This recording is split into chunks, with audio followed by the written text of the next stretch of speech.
हे hi guys, आज मैं my girlfriend is an alien के एपिसोड 28 को एक्सप्लेन कर रही हूँ। एपिसोड की शुरुआत वहीं से होती है। हम उन दोनों को मिस चाय के रेस्टोरेंट में खाना बनाते हुए देखते हैं, जहाँ साउची ने फायर एक्सटिंग्विशर पकड़ा हुआ था, जहाँ फैंग उससे पुरानी बात बताकर उसे हैरान लगता है, जहाँ उसने आग लगा दी थी। और वो दोनों काफी रोमांटिक बातें करते हुए बाहर जाते हैं, जहाँ जैंग और मिस चाय बैठकर बातें कर रहे थे। वहाँ पर सभी लोग खाना खाने लगते हैं, पर फैंग साउची को खाना खाने नहीं देता और उससे बस जूस पीने को कहता है। ये सुनकर साउची को अच्छा नहीं लगता, पर उसे पता होता है कि ये सिर्फ फैंग उसके अच्छाई के लिए कर रहा है, इसलिए वो काफ़ी खुश थी। जिसके बाद वो सबके साथ फोटो खींचने लगती है और फैंग को हंसने को कहकर उसके टाइमलाइन पर एक फ़ोटो भी पोस्ट कर देती है। पहले तो वो साउची को ऐसा करने से रोकता है, लेकिन फिर पोस्ट करते हुए बताता है कि वो दोनों गर्लफ्रेंड बॉयफ्रेंड है। ये सुनकर सभी शॉक्ड हो जाते हैं। साउची जब बाहर ली से मिलती है तो वो उसे गिफ्ट देती है, जिसमें उसने एक ड्राइंग बुक को बनाया था, जहाँ गैलेक्सी की बहुत सारी पिक्चर्स थी, जिसे और से नहीं देखा जा सकता। उसे देखकर ली बहुत ही खुश हो जाता है और इमोशनल होकर साउची को गले लगा लेता है। तभी वहाँ फैंग आ जाता है, जो कि ली को वहाँ से खींच कर ले जाता है। फैंग पूरा टाइम साउची के साथ रोमांटिक होकर बातें करता है और लास्ट में उसे अपने घर ले जाकर सुला देता है, जिसके बाद वो भी उसके साथ ही सो जाता है। अब जब सुबह उन दोनों की आंखें खुलती है तो फैंग बहुत ही खुश था, पर साउची बहुत ही दुखी होती है। तो फैंग उसे समझाता है कि तुम्हें जाकर सही होना होगा। तभी खिड़की के बाहर से अजीब सी आवाजें आती है। तब साउची को लगता है कि उसे लेने के लिए उसके लोग शायद आ गए हैं, इसलिए वो फैंग के गले लग जाती है।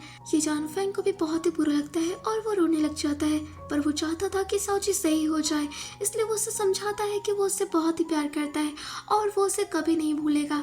ये सुनकर साउची और रोने लग जाती है, जिसके बाद वो उसे खिड़की के पास ले जाने लगता है। पर जब वो खिड़की खोलता है तो देखता है कि बाहर ली खड़ा था, जो कि साउची के लिए बलून्स लेकर आया था। ये देखकर ली हंसने लगता है और फैंग सिक्योरिटी को कहकर एक टैक्सी मंगवाता है और ली को उसमें बैठाकर वहां से भेज देता है। तब साउची बलून्स को देखकर बहुत ही ज्यादा खुश होती है और बताती है कि मुझे इन्हें देखकर लगता है कि फैंग जहाँ पर भी है वहाँ मेरा घर है।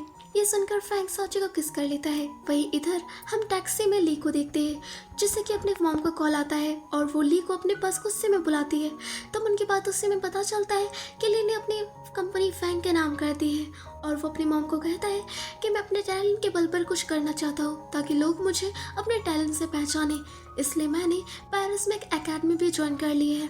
जिसके बाद वो अपने मॉम को फैंग और साउची के बारे में बताता है कि उन दोनों ने कैसे हर जगह उसकी मदद की है।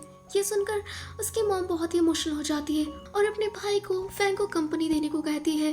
वहीं इधर हम फैंग को साउची के साथ देखते हैं, जहाँ वो साउची को बहुत सारी शॉपिंग करवाता है, पर साउची ऐसा करने से मना कर रही थी। तब फैंग कहता है कि तुम अपने फ्रेंड्स को सामान शो ऑफ करना। जिसके बाद वो एक कपड़े के शॉप में जाता है और वह 3 ड्रेसेस को छोड़कर बाकी सारे ड्रेसेस उसके लिए खरीद लेता है।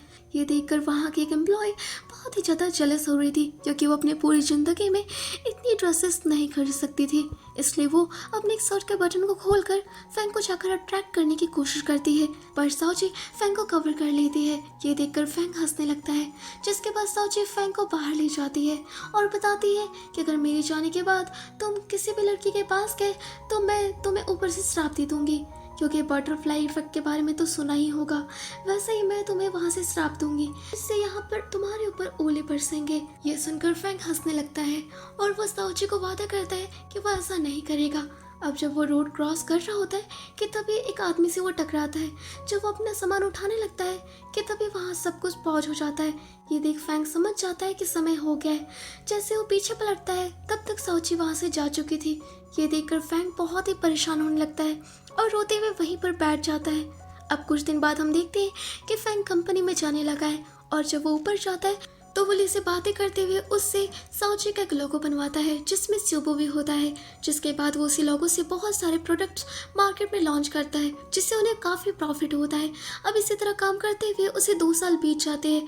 अब एक दिन जब वो एक कॉन्फ्रेंस मीटिंग में होता है तो वहाँ पे सब उससे पूछते हैं, लास्ट टाइम आपकी गर्लफ्रेंड एक डिलीवरी गर्ल थी, उसके बाद आपने किसी को अपना गर्लफ्रेंड क्यों नहीं बताया? तब फैंग बताता है कि कोई कारण है, लेकिन अभी भी वो उससे बहुत ही प्यार करता है। तब एक रिपोर्टर बाकी सारे को ये सवाल पूछने से मना करती है। तब फैंग उससे उसका नाम पूछता है। जवाब में वो लड़की अपना नाम साउची बताती है। ये सुनकर फैंग उसे डेट के लिए पूछता है। ये सुन सभी लोग उस लड़की की फोटो खींचने लगते हैं। जिसके बाद फैंग एक रेस्टोरेंट में उसी लड़की का इंतजार कर रहा था। तभी उसके पास ली आता है क्योंकि उसने पिछले 2 सालों से साउची का इंतजार कर रहा था। फैंग ने उसे बताया कि उसने सिर्फ मजाक के लिए कहा था और वैसे भी वो साउची के अलावा किसी से प्यार नहीं कर सकता। जवाब में ली पूछता है कि ऐसा क्यों, जिस पर फैंग कहता है कि तुमने क्या बटरफ्लाई इफेक्ट के बारे में सुना है, क्योंकि अगर ये सच हुआ तो साउची मुझे श्राप देगी जिससे मेरे ऊपर चाकू और ओले बरसेंगे। ये सुनकर वो हंसते हुए वहाँ से चला जाता है और किसी से परफ्यूम के बारे में बात करने लगता है।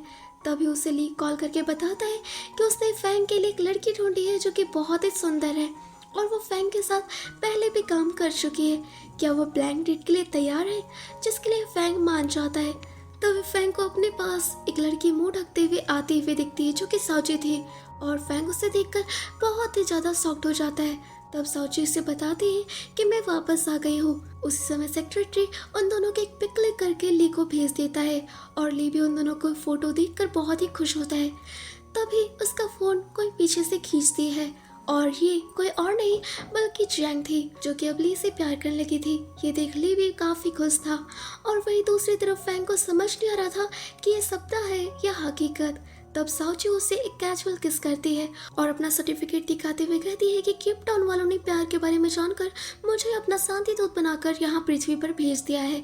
ये सुनकर फैंग उसका सर्टिफिकेट लेकर साइड में फेंकता है और उसे किस कर लेता है, जिसके बाद ये एपिसोड यहीं पर खत्म हो जाता है और साथ ही my girlfriend is an alien की सीजन 1 का एंड हो जाता है। तो गाइस आई होप कि आपने इस सीजन को काफी पसंद किया होगा। तो अब मिलेंगे my girlfriend is an alien season 2 में। Bye bye.